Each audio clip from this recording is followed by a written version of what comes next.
Hi there, today I want to take you on a journey into the art of writing clinical hypnosis scripts for depression, specifically using therapeutic metaphors. Just the other day, I attended a mindfulness course and the instructor shared this sobering statistic. 97% of therapists are concerned that their client might be at risk of suicide. And 25% of therapists will, at some point in their career, lose a client to suicide. I was taught early in my training to never treat depression until I had at least a decade of clinical hypnotherapy experience. And that's exactly what I did. Now with over 360,000 listens on the Aura app across topics like anxiety, insomnia, weight loss and trauma, I've had exposure that extends far beyond a traditional face-to-face practice, but I also know this is delicate work. I trust everyone that is watching is part of that 97%. When working with depression, I always begin with a structured approach. Here's a quick breakdown. Induction, gently guiding clients into relaxation. Anchor to comfort, establishing a safe space emotionally, physically. Age regression to context, revisiting the origins of the issue in a safe way, exploration. From there we move through catharsis, reframing, ultimately post-hypnotic suggestions to guide the client forward. When creating hypnosis scripts for depression, I always focus on just one key factor.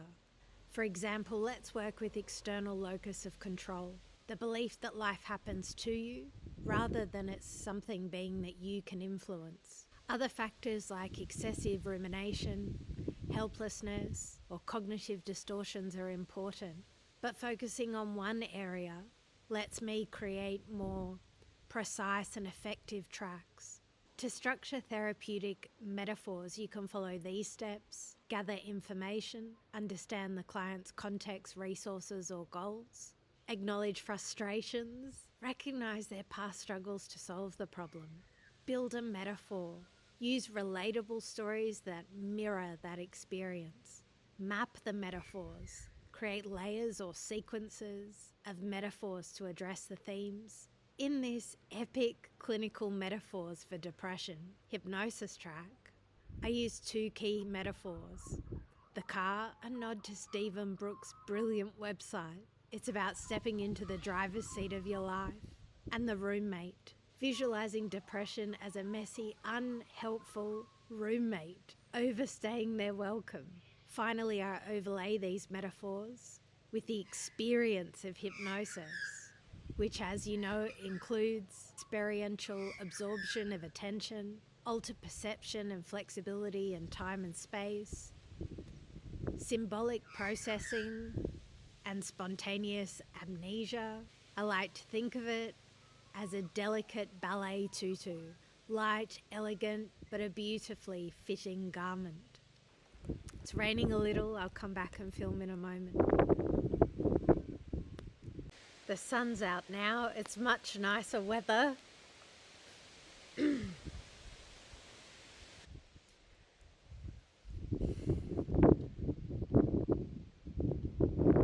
So now I'll take you through epic clinical metaphors for depression, a hypnosis induction. Indirect suggestion. I once knew someone who loved the feeling of being on the open road, with the windows wound down, the fresh air sweeping in, bringing a sense of freedom and endless possibilities. Presupposition. You can settle into this moment as if you're easing into the driver's seat of your life. How to settle in, not whether you can. Permissive style. Direct suggestion. You can take a deep breath in and let it go. Perfect. Direct suggestion. You can experience the tension releasing, like a hand gently letting go of the brake pedal. Negative suggestion. You cannot hold on to that tension any longer. Indirect suggestion. Could it be that your lack of motivation is like a battery quietly waiting to recharge and reset, inviting you to find effortless energy again? Presupposition. Your nervous system sparks every journey. Sometimes it just needs a moment to reset. Experiential involvement, direct suggestion. Notice how your breath flows effortlessly, filling your lungs like fuel, entering a tank. Content suggestion. You can experience the shift in energy as you exhale. Indirect question. Do you ever think whether the heaviness you feel is like an overworked engine? Presupposition. Your heart and muscles are always ready to provide energy, even when the fuel feels a little low. Willingness to experiment. Direct suggestion. As you relax further, you can test out the controls of the vehicle, adjusting the steering, tapping the accelerator. Permissive style. You can allow yourself to experiment without pressure, just curiosity. Indirect question. What if the frustration's like a GPS, recalculating, guiding you to pause, reconsider, and explore a new route? Authoritarian style. You will discover that your goals and your purpose are within reach, even when the route takes unexpected turns. Flexibility in time and space. Direct suggestion. Notice how time feels different here. Moments stretching like on the open road. Space expanding like a horizon. Post-hypnotic suggestion. Later when you find yourself in a situation where you feel uncertain or passive, you can move forward with ease. Indirect question. Could it be that your passivity is like a car, idling at a red light, waiting for the perfect moment to move forward? Positive suggestion. Can you feel your motivation, like the accelerator pedal, always there, ready for the green light? Alteration of perception. As you continue to breathe deeply, imagine the fog lifting from your headlights. The road ahead becomes clear, and you can see the opportunities, choices and possibilities that were once hidden. Closing metaphor of the car. Every part of your vehicle, your body, your mind, has a role, a voice, a need. These signals aren't obstacles, they're gentle messages guiding you to recalibrate, refuel, and realign. With each breath, you're bringing yourself back to a state of balance, allowing your inner vehicle to flow effortlessly towards a path that's right for you. The roommate metaphor, outgrowing depression. Imagine just for a moment that your depression isn't something you have to carry around anymore. Instead, picture it floating out of your body like a heavy cloud that drifts away and then decides to move into a shared house. At first you don't think much of it. The depression seems harmless enough, like a temporary visitor, but over time becomes more and more apparent that the visitor has settled in a little bit too comfortably. You step back and observe, as though you're not living with it. It starts to feel like a roommate who's overstayed its welcome. At first there are a few things. Maybe they're occupying more space than they should, leaving their messes around, not cleaning up after themselves. They seem to get comfortable in the shared house. And no matter how many times you try and make suggestions, it doesn't change. It's frustrating, isn't it? You tried to change their behaviour, you tried talking to them, adjusting your own actions to fit around them. You tried. The other roommates in the house notice it too.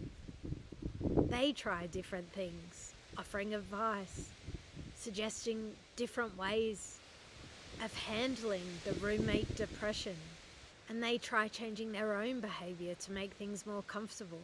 But no matter what anyone does, it doesn't seem to help. The depression continues to take up space, energy, and drain the life out of the house. Eventually it becomes clear, this isn't about changing the depression, it's about you. reframing the problem. This is key to the realization. The problem isn't that the depression won't change, it's that you've outgrown it. It's no longer about trying to fix or change the roommate. It's about seeing that you no longer need to share the same space. You don't need to keep trying to change something that is beyond your control. You've done everything you can. The real change comes when you step back and realize that you've grown. The space in the house isn't serving you anymore. It's time to move on. Flexibility and time and space relations.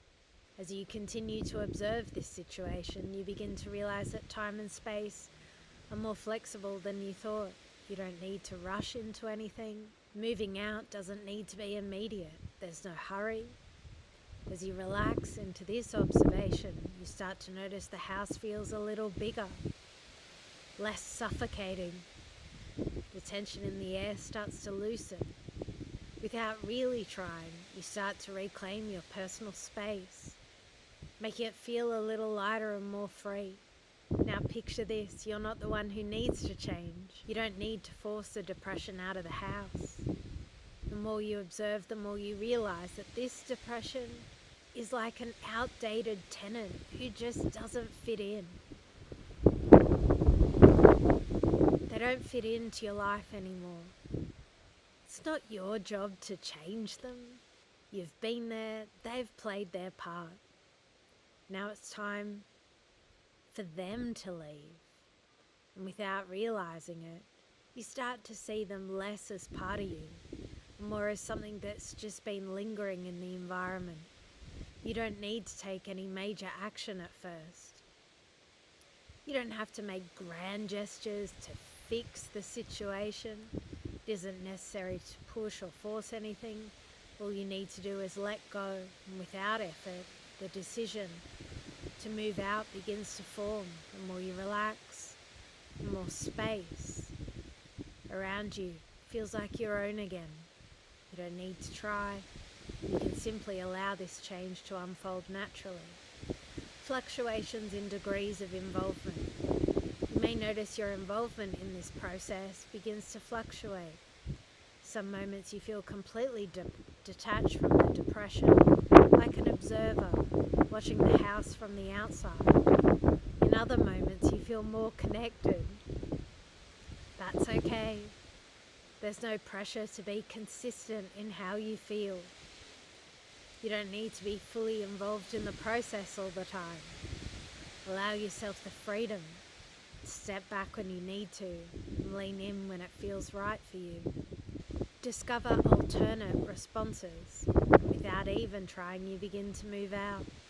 The more you step back, the more the depression starts to shift. You don't need to argue with or force it. To simply leave. It begins to fade as you reclaim the space. You may not notice it at first, but every small action, every step back allows a situation to evolve on its own. The depression's no longer in control. The house is yours again. Direct resolution suggestion. As you let go, you'll notice your life feels to feel lighter. The depression doesn't have a hold on you anymore. It's simply moved out. You didn't need to battle with it. You didn't need to change it. You just outgrew it. And as you settle into your new space, you realize you've been ready for this change all along. The house is yours again. There's room for new things to come in.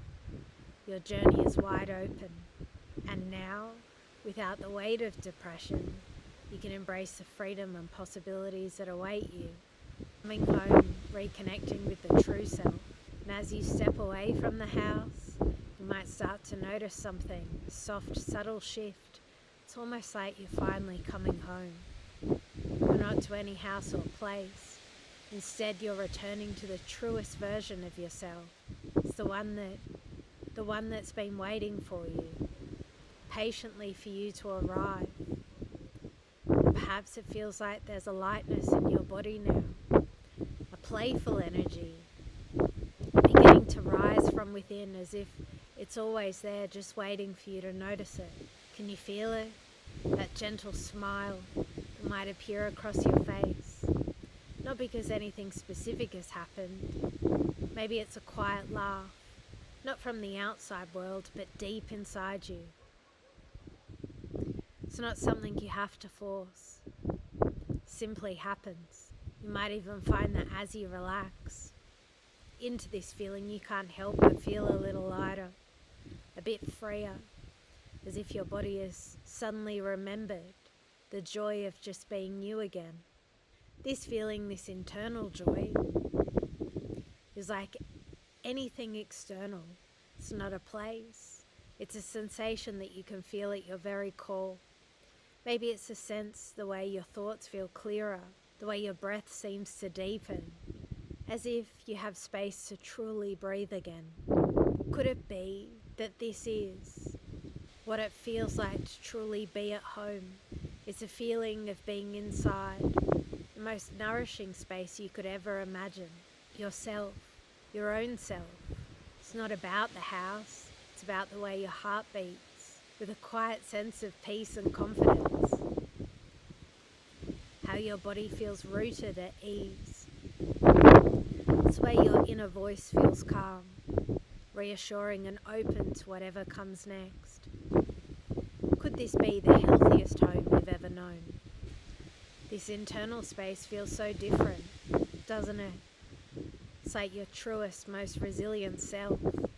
The one that's come through so much. This home feels so much more vibrant, more grounded, more than any house could ever feel. In this space, you don't just exist, you thrive. There's no rush, no pressure to be anyone else. You can take your time. You've already come so far, haven't you? As you settle into this space, you might realize how strongly you truly are. It's not about forcing anything. It's about allowing yourself to simply be. It's all part of returning to yourself. Trance logic, a return to yourself. It's almost as if logic has shifted. The reality of past struggles, the heaviness, the weight, it's fading away, isn't it? It doesn't even seem as important anymore. Instead, there's this quiet knowing deep inside, almost a calm reassurance that you're exactly where you need to be. No need to question it. Things don't need to make perfect sense right now. Maybe it's about simply being, without needing to do anything else. Can you feel that? How things are unfolding naturally without effort. As you breathe in, you might feel time shifting, stretching almost. There's no hurry here, because this moment is enough. Could it be that you don't have to push for anything to happen? Time feels more flexible now, doesn't it? It flows with you in a way that just allows you to relax, to be, without needing anything more. Symbolic processing, seeing your growth.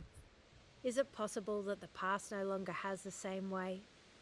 It's there, yes, but it seems more like a series of symbols, reminders of your growth, your resilience, strength. Maybe that, just maybe, those past struggles are stepping stones that helped you shape you into this version of yourself.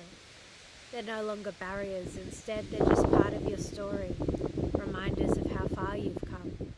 They don't have the power to define you anymore. Does it feel like they're just in the background now?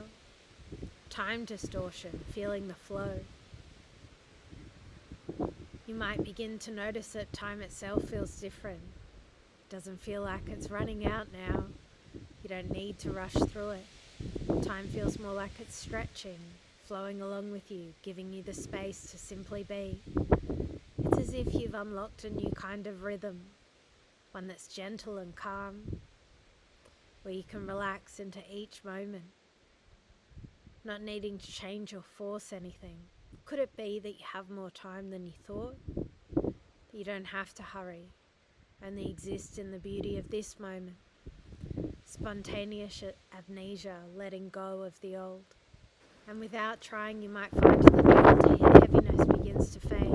Could it be the old patterns of thinking and doubts and struggles that don't seem as important anymore. They've just simply drifted away, like things that have overstayed their welcome. Without effort, they just aren't there as much anymore. What if, in letting go, you're allowing yourself to become fully you? Could it be that you've simply outgrown these old ways of thinking and becoming? Could it simply be you've outgrown these ways of thinking and being naturally? And as you breathe in, you might find yourself being more present in this home, this version of yourself than ever before. And with each breath you realize this is your true space, the one that feels lighter, playful, and full of possibility. This is where your resilience, your joy, and your strength have been all along, waiting for you to return, to remember. And as you settle in, there's nothing you need to change. You're already here in your truest, most powerful self. And as you settle in, it's like you're sitting in the driver's seat of your life again. The engine is purring smoothly, no more sputtering or hesitation. Your steering wheel, steady hands guides you with ease. You're no longer feeling like you're stuck in neutral or idling in a space that doesn't fit you. You're on the open road, cruising towards the future with a renewed sense of purpose, with your GPS, your truest self, leading the way. There's no need to force anything. You've got the key. The journey is yours to enjoy. Every part of you, your mind, your body, your heart, is in alignment now. And this vehicle, it's perfectly tuned, stronger, more resilient than ever. You're no longer driving through life. You're thriving in it. Every turn, every choice, every road ahead is yours to explore. And in this space, you've never felt more at home. As you know, this track was designed for those managing major depressive disorder and helping them reconnect with a stronger internal locus of control. You can listen to it now on the Aura app using the link in the description. I hope this gave you the tools and inspiration to create meaningful, impactful hypnosis tracks, knowing that 97% of you care deeply about your clients to the point of worry. I trust that you'll explore these methods thoughtfully and incorporate with what resonates with your practice. Take care. Continue to procrastinate wisely. And thank you for the difference you make. Have a fabulous day, because you're perfect just as you are.